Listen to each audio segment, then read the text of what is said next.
नमस्कार दोस्तों, आप सबका स्वागत है आप सबके favourite YouTube channel logical studies में। मैं हूं अंकित शर्मा और आज मैं यहाँ पे आया हुआ हूं। एक हमारे साथी हैं जिनका नाम है ठाकुर अभय प्रताप सिंह, जिनकी पढ़ी हुई कुछ लाइनें मैं पहले आपके सम्मुख पढ़ना चाहता हूँ और उन लाइनों को सुनने के बाद आपको उनकी बातों की गहराई को समझ आएगा। अमीरी क्या होती है उसका सबक मैं जानता हूँ, गरीबी में भूखे रहने की तड़प मैं जानता हूँ। आगे बढ़ूंगा तो कांटे मिलेंगे, मैं डरता नहीं हूँ, जिंदगी है तो संघर्ष है, मैं इनसे लड़ना जानता हूँ। दोस्तों, ये लाइन्स है बहुत प्यारी खूबसूरत बुक जिसका नाम है द माइंड एक प्रेरणादायक संघर्ष, जो लिखी गई है एक इमेजिनरी कैरेक्टर भोला भैया की लाइफ के ऊपर। और उस बुक की एक दो और लाइन है। अजीब सा समय आ गया है मेरे दोस्त, पहचान भी बहुत है और पहचानता भी कोई नहीं। ये भी बहुत खूबसूरत लाइन जिसको कि मैंने उसी बुक से लिया हुआ है। तो दोस्तों, आज मैं जिस बुक की बात कर रहा हूं द माइंड एक प्रेरणादायक संघर्ष, आज मैं उसी बुक का बुक रिव्यू आपके सामने प्रस्तुत कर रहा हूं। तो स्टार्ट करते हैं। और एक बात दोस्तों, अगर आपको ये हमारा वीडियो पढ़ने सुनने में अच्छा लगा, देखने में ठीक लगे, तो कृपया करके इस वीडियो को ज़्यादा से ज़्यादा शेयर ज़रूर करें। क्योंकि आप इमेजिन कीजिए, जब आप एक दो पेज लिखते हैं तो या 10 पेज लिखते हैं तो आपके हाथों में कितना दर्द होता होगा, कितना सोचना पड़ता होगा जब आपको 8वीं 10वीं क्लास में निबंध लिखना पड़ता होगा। लेकिन अभय भैया ने लिखी है पूरी बुक जिसमें 160 पेज के अप्रॉक्स हैं। तो सोचो कितनी मेहनत लगी होगी। अगर आपको अच्छा लगे तो डेफिनेट है आप इसको ज़्यादा से ज़्यादा लाइक और शेयर करेंगे। इसी उम्मीद के साथ अब मैं बढ़ता हूँ आगे की तरफ। पहले इसके लिए मैं कुछ आपको अपनी ओपिनियन बताता हूँ। घर वालों ने साथ नहीं दिया, नहीं तो मैं कहीं और होता। घर वालों को ताना मारने की बजाय 12वीं के बाद या ग्रेजुएशन के आसपास में आप खुद इस लायक हो चुके होते हैं कि हम कुछ करें। द माइंड एक प्रेरणादायक संघर्ष, इस किताब से मैंने भी यही सीखा है। और ये जो लाइन थी, घर वालों ने साथ नहीं दिया मेरे दोस्त, नहीं तो आज मैं कहीं और होता, इस किताब ने मुझे बिल्कुल अंदर से झकझोर दिया। मुझे भी ये बहुत पसंद आई ये लाइन। तो मुझे लग रहा है कि छात्रों के लिए और इससे भी ज़्यादा जो लोग कॉम्पिटिटिव एग्जाम के क्षेत्र से हैं उनको और पसंद आएगी। तो इस बुक का जो उद्घाटन समारोह है वो 7 अगस्त को होना है। तो अब मैं आपको बुक की थोड़ा सा कहानियों पे आता हूँ। द माइंड एक प्रेरणादायक संघर्ष जो पूरी किताब है, एक छोटे से गांव में रहने वाले बच्चे के जीवन का जो संघर्ष है, किस तरीके से संघर्षों का सामना कर रहा है, उस पर डिपेंड है और उसी पे पूरी तरीके से केंद्रित है। कैसे मुश्किलों का सामना करके अपनी मंजिल की तरफ बढ़ता है, वो कौन कौन से हाथ हैं जो उसकी भलाई व बुराई दोनों में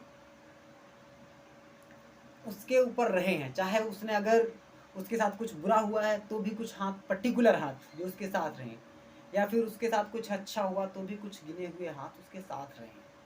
तो इस किताब को लेखक के द्वारा 2 भागों में लिखा गया है, जिसमें पहला भाग और आपके बीच और दूसरा भाग इस बात पर निर्भर करेगा कि आप इस पुस्तक को अपना कितना प्यार देते हैं।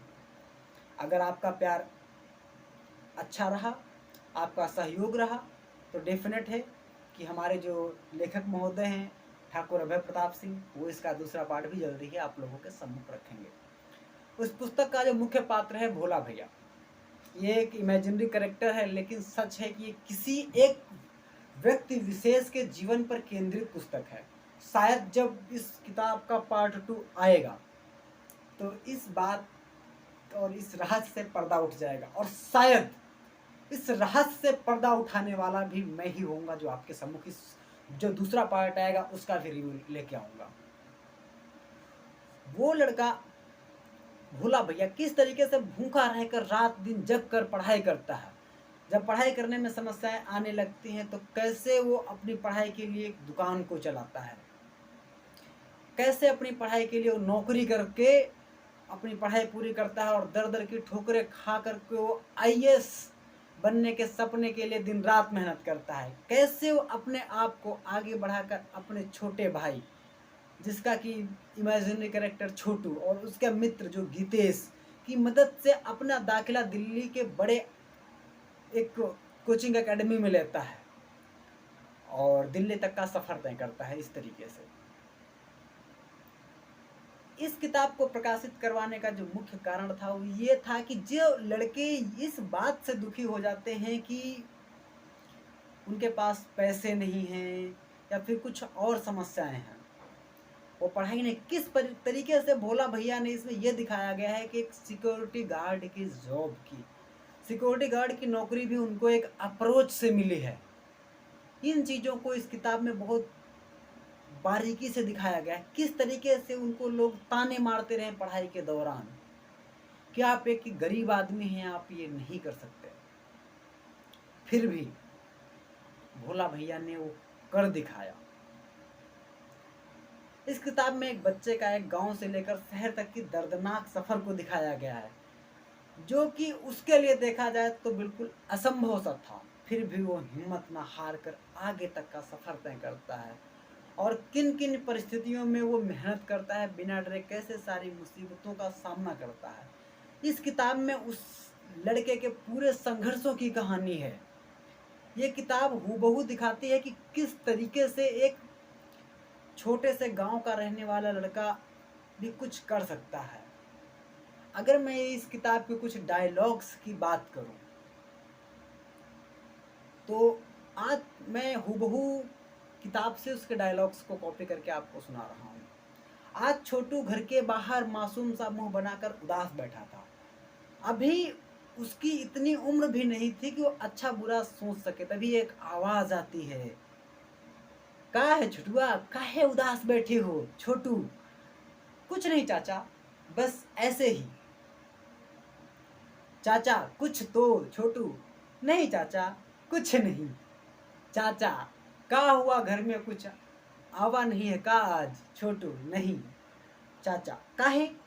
छोटू, रुपया भी तो नहीं है और पापा भी नहीं आए हैं आज। चाचा, अच्छा चल हमरे साथ। छोटू, कहाँ चलें? चाचा, अरे चल तो सही रे बबुआ। फिर छोटू, अच्छा।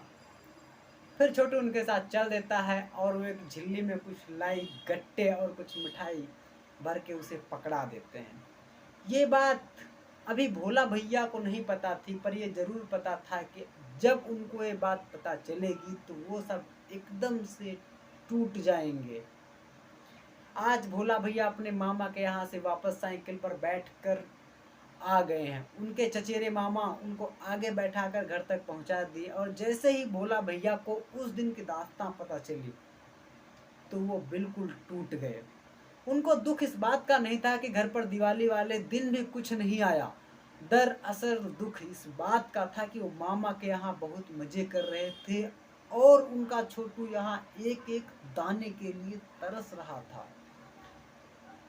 कुछ दिन बीत गए और एक दिन भोला भैया को नियादी बुखार आया। बुखार इतना कि उतरने का नाम नहीं ले रहा था। तब उनको पास के शहर से दवा लाना पड़ गया था। तभी एक दिन ऐसा आया कि उनके घर आज भी कुछ नहीं बना था खाने को, क्योंकि उनके घर में कुछ था ही नहीं बनाने को। दोस्तों, आप जो मैंने किताब के कुछ अंश पढ़े, ये थोड़ा सा जो डायलॉग पढ़ा, इसको सुनने के बाद शायद आप समझ गए होंगे कि भोला भैया के घर की आर्थिक स्थिति क्या थी। तो मुझे लगता है कि आपको मेरा ये जो छोटा सा प्रयास है, मैं बुक का एक छोटा सा अंश आपके सामने प्रस्तुत करने का प्रयास कर रहा था, इसका पूरा ओवरव्यू आपको पसंद आएगा। तो एक छोटा सा डायलॉग, और उसके बाद फिर हम किताब से आगे बढ़ेंगे। अजीब सा समय आ गया है मेरे दोस्त, पहचान भी बहुत है और पहचानता भी कोई नहीं। ये अंश भी इसी किताब द माइंड एक प्रेरणादायक संघर्ष से लिए गए हैं। तो दोस्तों, ज़्यादा कुछ ना बोलते हुए, ज़्यादा समय ना आप लोगों का लेते हुए अब मैं विदा लेता हूँ। लेकिन अगर आपको लगे कि मैं इस किताब का पूरा रिव्यू दूँ तो आप मुझे बताएं। मैं इस बुक की पूरी कहानियाँ आपके सम्मुख ज़रूर लेकर आऊँगा। तो अब मैं विदा लेता हूँ और आप इस वीडियो को ज़्यादा से ज़्यादा शेयर ज़रूर करें। जय हिंद, जय भारत, धन्यवाद। और हाँ, लेकिन किताब का उद्घाटन समारोह जो कि रायबरेली के राइजिंग चाइल्ड पब्लिक स्कूल में होना तय हुआ है, आपका स्वागत है। आप आना बिल्कुल ना भूलिएगा। धन्यवाद।